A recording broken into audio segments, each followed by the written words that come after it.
We're T-minus 10, 9, 8, 7, 6, 5. We have to go from ready to start. 2, 1, 0. Booster ignition and liftoff of Shuttle Endeavour. The Earth is the only world known so far to harbor life.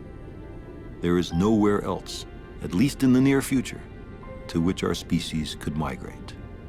Visit? Yes. Settle? Not yet.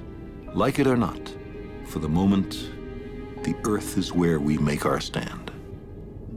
It has been said that astronomy is a humbling and character-building experience. There is perhaps no better demonstration of the folly of human conceits than this distant image. To me, it underscores our responsibility to deal more kindly with one another and to preserve and cherish the pale blue dot, the only home we've ever known. Hi, my name's Austin O'Kelly, and what you just saw was my recent trip to Ecuador, where I helped to provide free mobile medical clinics to low-income families in the Amazon rainforest. I'm currently pursuing a pre-medical track in college, and I want to become a medical doctor.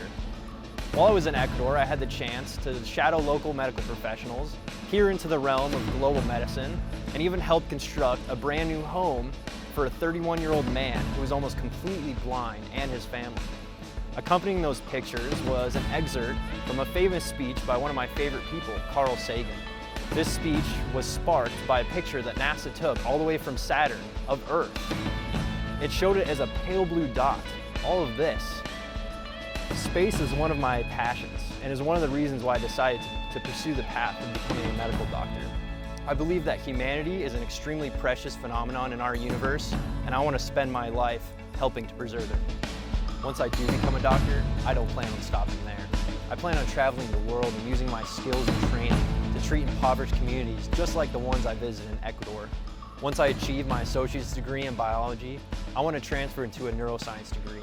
I want to learn how the brain works, how it influences society, and more importantly, the science behind mental illness. After high school in 2014, I joined the United States Marine Corps, where I had quite the adventure.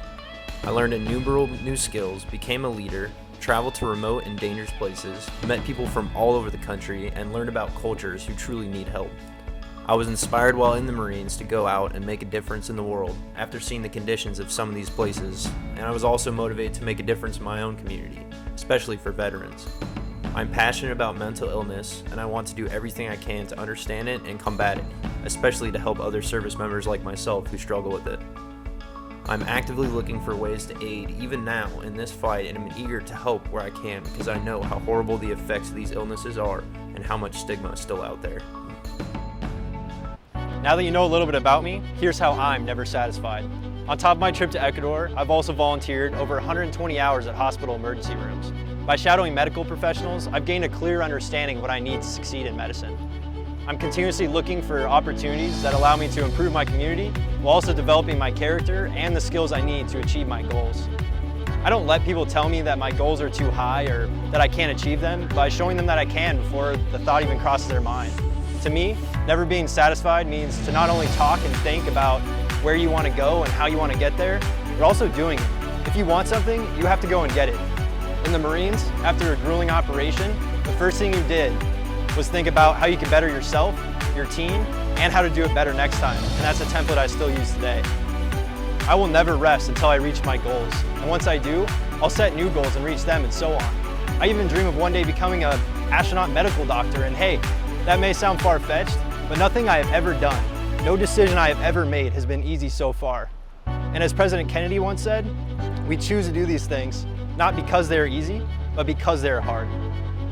If the scholarship committee decides to award me this scholarship, I will use it to take part in any and every opportunity that allows me to better my community, myself, and to continue on this path. Just as I use a travel scholarship from Hostling International to travel to Ecuador. I continue to stand on the shoulders of giants that have gotten me to where I am today and continue to support me in all I do. Thank you for your consideration.